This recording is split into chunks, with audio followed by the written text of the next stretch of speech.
Hello बच्चों, चलिए प्रश्न को पढ़ते हैं और समझते हैं। देखो बच्चों, प्रश्न में हमें क्या कहा गया है। 10% खराब अंडों वाले एक ढेर से 10 अंडे उत्तरोत्तर प्रतिस्थापन के साथ निकाले जाते हैं। 10 अंडों के प्रतिदर्श में कम से कम एक के खराब होने की प्रायिकता है। और विकल्प दिए हैं बच्चों आपको ए, बी, सी और डी। ठीक है बच्चों, और इनमें से आपको सही विकल्प का चुनाव करना है। ठीक है बच्चों, तो देखिए प्रश्न को हल करने से पहले बच्चों, प्रश्न के लिए हम मुख्य अवधारणा लिख लेते हैं बच्चों। ठीक है, जिसकी सहायता से हम इस प्रश्न को हल करेंगे। तो अवधारणा मुख्य अवधारणा में बच्चों हम प्रश्न के लिए बर्नौली प्रमेय लिखेंगे। तो देखो क्या होता है बर्नौली प्रमेय। बर्नौली प्रमेय तो बर्नौली प्रमेय बच्चों यह होता है कि एक्स सफलताओं की प्रायिकता बराबर होता है एन सी एक्स पी की घात एक्स और क्यू की घात एन माइनस एक्स। ठीक है बच्चों, यहां पर पी प्लस क्यू बराबर सदैव एक होता है बच्चों, क्योंकि पी जो होती है वो सफलता की प्रायिकता और जो क्यू होती है वो असफलता की प्रायिकता होती है बच्चों। तो बर्नौली प्रमेय आपको यहाँ पता होना चाहिए। ठीक है बच्चों, अब देखिए यहाँ पर हमारे पास 10% खराब अंडों वाले एक ढेर से। ठीक है बच्चों, तो यहाँ पर हम प्रश्न को पढ़ते हैं और कुछ मान भी लेते हैं बच्चों। देखो, तो हम यहाँ लिखते हैं माना खराब अंडा खराब अंडा प्राप्त होना प्राप्त होना सफलता है सफलता है। ठीक है बच्चों, तो अगर ये खराब अंडा प्राप्त होना हमारी सफलता है बच्चों, तो सफलता की प्रायिकता को हम किससे व्यक्त करते हैं, पी से। ठीक है बच्चों, तो देखो 10% खराब अंडे हैं, अर्थात पी का मान कितना हो जाएगा बच्चों, 10%। तो 10/100 अर्थात ये कितना हो जाएगा बच्चों, 1/10।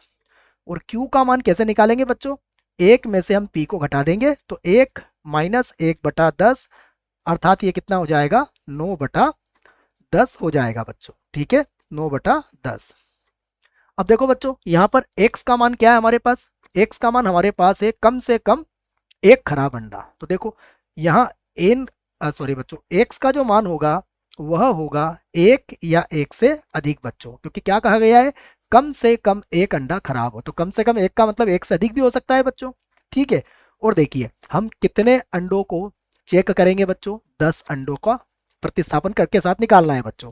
अर्थात हमारे बर्नौली परीक्षणों की संख्या जो एन है वो कितनी हो गई है बच्चों, हमारे पास 10 हो गई है।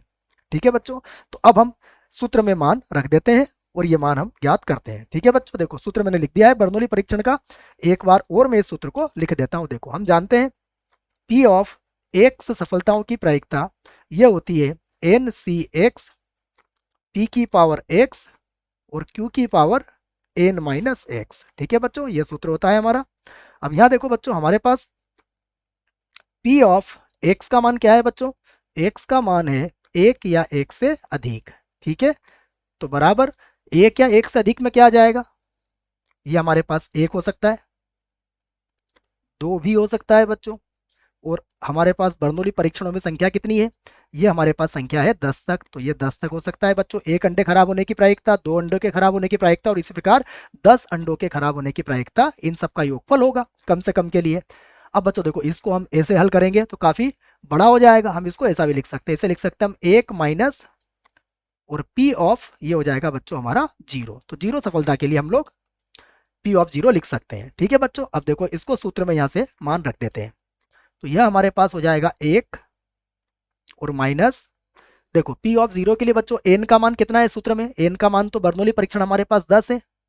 ठीक है, सी अब एक्स का मान कितना आ गया हमारे पास, जीरो आ गया है बच्चों। ठीक है, यहाँ पी ऑफ जीरो मतलब एक्स बराबर जीरो है। ठीक है, उसके बाद देखो सफलता की प्रायिकता कितनी निकाली थी हमने, वो भी देख लेते हैं। तो सफलता की प्रायिकता हमारे पास कितनी थी, 1/10। तो हम इसको 1/10 लिख देते हैं। तो 1/10 और उसकी घात कितनी हो जाएगी, देखो उसकी घात हो जाएगी जीरो। उसके बाद 9/10 और 9/10 की घात कितनी हो जाएगी यहाँ पर, 10 माइनस जीरो अर्थात 10 हो जाएगी। तो यहाँ पर देखो बच्चों ये हो गया एक। हमें पता है कि एन सी जीरो इसका मान कितना होता है, इसका मान होता है बच्चों एक। और 1/10 की घात 0, इसका मान भी 1 होगा, तो ये होगा 1 माइनस 9/10, और पूरे की घात कितनी हो जाएगी बच्चों, 10 हो जाएगी। तो यह हमारा उत्तर होगा बच्चों। अब विकल्प देख लेते हैं बच्चों। तो विकल्प में हमें देखो, हमारे पास ए विकल्प तो हमारा सही नहीं है, सी भी सही नहीं है, बी हमारा सही उत्तर है बच्चों। आशा करता हूं आपको इस प्रश्न का उत्तर समझ में आया होगा। धन्यवाद।